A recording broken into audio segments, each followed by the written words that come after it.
Hindi ako papayag mapunta ka sa iba. Either akin ka or magkagulo ito.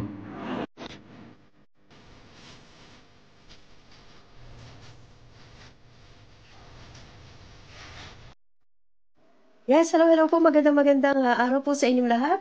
Magandang umaga, tanghali, gabi sa ating mga kaibigan sa Luzon, Visayas, Mindanao. At sa ating mga kaibigan sa abroad, hello po sa inyong lahat dyan.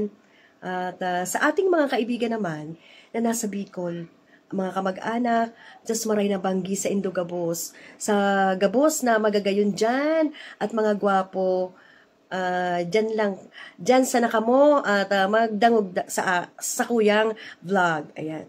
So, ano ang palagay nyo guys sa napanood nyo? Para sa akin, yan na po yung kasagutan sa kabaliwan ni Aimee pagdating sa mga Duterte. Eto palang dalawang to ay may namamagitan. Parang may namamagitan talaga sa kanila eh. Aimee Marcos, kaya pala, ganun na lang ang pagtatangi mo kay Digong at sa mga Duterte. Na kahit na yung pinaka-powerful dito sa ating bansa, which is ang president, ay talagang siniraan mo, binastos mo, winalanghiya mo, At ang pinakamatindi pa nito, kapatid mo pa. Mas matimbang ba talaga ang mga Duterte? Ayan, kitang-kita naman sa video nyo. Na talagang kilig na kilig ka. Yun pala talagang may something. Kasi hindi naman po masasabi ng isang lalaki ang ganyan. Sa public pa, sasabihin na ganyan. Na, ang tawag dito, i-play ko nga muna uli. At nakalimutan ko. Hindi ako bayad mapunta ka sa iba. Either akin ka. Yan o, hindi ako papayag na mapunta ka sa iba. Bakit? Natikman mo na ba yan? At ayaw mong mapunta yan sa iba? Malamang! Hindi naman po tayo pinanganak kahapon lang at hindi naman tayo dito mga bata pa para hindi natin ma-analyze yung mga ganitong mga linyahan ng magsing-irog o kaya ng mga nagmamahalan. No? Hindi ako papayag na mapunta ka sa iba. Wow! Bakit? Bakit? Nagkapirmahan na ba? At ano pa sabi? Or magkagulo ito. Magkakagulo. So handa si Digong na mag-create ng gulo pagka napunta ka sa iba. Wow, grabe na to. Talagang against, parang ipaglalabang ka pala niya. Paglalabang ka pala niya. At ikaw naman ay kilig na kilig, Kilig na kilig si Aimee Marcos dito, Senator Aimee Marcos dito. Tapos gumanong pa siya, huwag kang maingay. Ganun ba? Pinapatahimik mo si Duterte. Ganyan yan eh. Diba? Nagpe-fentanyl nga yan, nagmamariwana nga yan. Wala nang kwenta yung sikreto sa kanya. Hindi na yan marunong magsipag-sikreto yung mga yan. Once na gumagamit yan, mga yan, ng mga ganyan, hindi na yan nagsisikreto. Aimee Marcos, eto lang naman yung hinihintay kong, eto lang yung video na talagang hinahanap-hanap ko. So ngayon nakikita ko. Kaya pala. Bakit Aimee? Ang tagal na ni Digong sa dahig. 8 months na, hindi ka pa rin ba makamove on? Hindi mo pa rin ba siya makalimutan? Aimee? Hindi mo pa rin ba makalimutan yung pirmahan nyo? Magaling ba siyang pumirma? Aimee? Diba? O kaya naman, kaya ganito ay binablockmail ka. Bakit? Kasi merong partner yan, si Digong. At ikaw ay nai-involved sa kanya. Binibiro-biro ka niya on public? Ganun ba yon, Aimee? Wow! Ayokong mapunta ka sa iba. Ang sarap pakinggan nun, Lalo na't mahal na mahal mo. Ang isang tao talaga naman, ang ngiti ni Aimee. Ang ganda-ganda. Wow! Pagka ganyan ang sinasabi sa isang babae ng isang lalaki ay talagang importante ito sa kanya.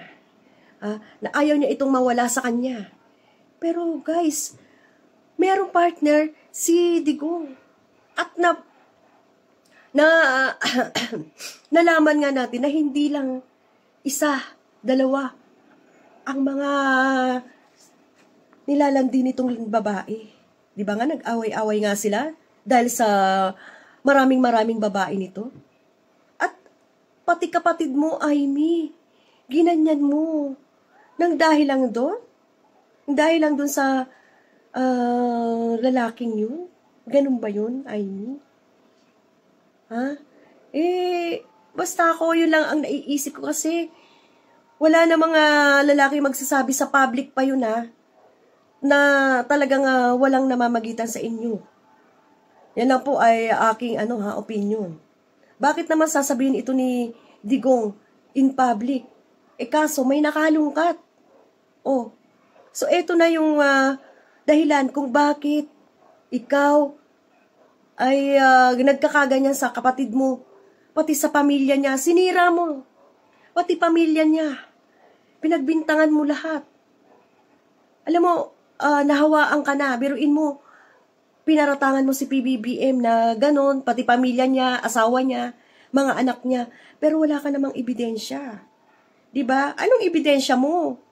Dahil sinabi lang nila Digong, sinabi lang nila Sara, kaya pala itong si Sara, pagka nag-utos kay Amy, ay parang niya na lang to, parang laruan niya na lang na, kailangan maiuwi mo yan. O diba? Noon pa, sinasabi ko lagi, kahit na nagla-live ako dito, sinasabi ko lagi na, nako, napirmahan na to ni Digong. Yan, eto nga. Kaya pala. Diba? Ay, nako. Diba,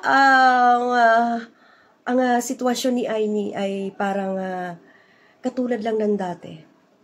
Dati, syempre, open book naman yung ni Amy, buhay ni Amy. Mahilig siya sa ganyan. Yung kanyang naging asawa dati ay bali-balita na inagaw nga niya. Ang ganda-ganda ng beauty queen na asawa nung naging asawa niya. Pero napasa kanya. At meron ding issue ito. Diba? Ano ba ni Amy? Sa totoo lang po, may tsura naman si Ma'am Amy. Kaso nga lang ba't ganun? Lagi siyang napupunta sa may sabit. Diba? Tapos, kayang-kaya niya nga ipahamak yung kapamilya niya.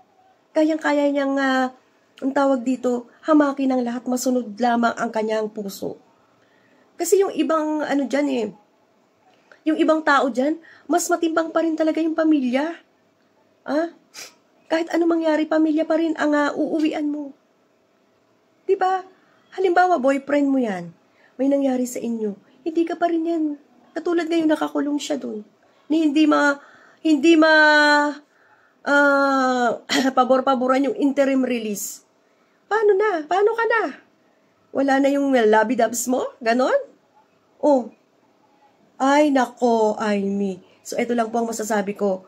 At syempre, ang breaking news ngayon, hindi pa rin po, sa pangatlong pagkakataon, ay hindi pa rin po na bigyan ng